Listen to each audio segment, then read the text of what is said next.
Israel Hamas के बीच जारी जंग को करीब 100 घंटों से ज़्यादा का समय बीत चुका है। इसराइल की सेना ने घोषणा की है कि उसने गाजा के बॉर्डर पर कब्जा कर लिया है। सेना ने बताया कि रात भर में उसने गाजा में 200 जगहों को निशाना बनाया। वहीं अब तक हमास के 1500 लड़ाके मारे जा चुके हैं। जंग में इसराइल के भी सैकड़ों सैनिकों की मौत की खबरें सामने आ रही हैं।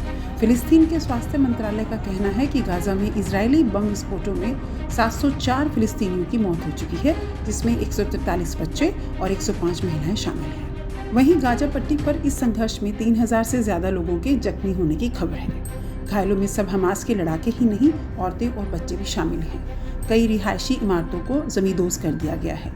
इसराइल हमास में छिड़ी जंग में सड़कों पर लाशें ही लाशें नजर आ रही हैं। अस्पताल बूचड़खानों में बदल चुके हैं। आसमान से बरस रहे बमों से बचने के लिए इजरायलियों को बंकरों में छिपना पड़ रहा है, तो वहीं गाजा में फिलिस्तीनी अपनों को तलाश कर रहे हैं। बता दें कि हमास ने सबसे पहले इजराइल पर 5000 रॉकेट से हमला किया था। इसके जवाब में इजराइल भी लगातार फाइटर जेट से हमले करता जा रहा है। इजराइल में कई बिल्डिंग और घर अब मलबे में तब्दील हो चुके हैं। इजराइल पर हुए सदी के सबसे बड़े हमले के बाद उसके खुफिया तंत्र पर सवाल खड़े हो चुके हैं।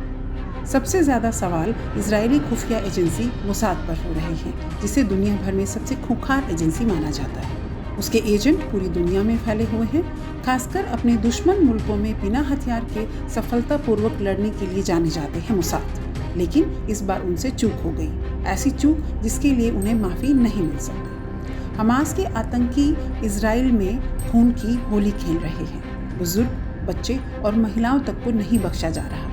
उनकी बर्बरता देखकर कोई भी कांप जाए। मोसाद ही नहीं, अमेरिकी खुफिया एजेंसी CIA पर भी सवाल उठ रहे हैं। इजराइल और हमास के बीच जारी इस जंग में सबसे ज़्यादा सवाल दुनिया की सबसे खूंखार खुफिया एजेंसी मोसाद पर उठ रहे हैं कि अपनी ताकत से दुनिया के कई देशों को दहलाने वाली मोसाद आखिर अपने ही देश पर होने वाले सुनियोजित हमले से कैसे अनजान रही। इजराइल फिलिस्तीन के इस संघर्ष में अलग अलग देशों से अलग अलग प्रतिक्रियाएं सामने आ रही हैं, तो वहीं हर कोई शांति की प्रार्थना भी कर रहा है।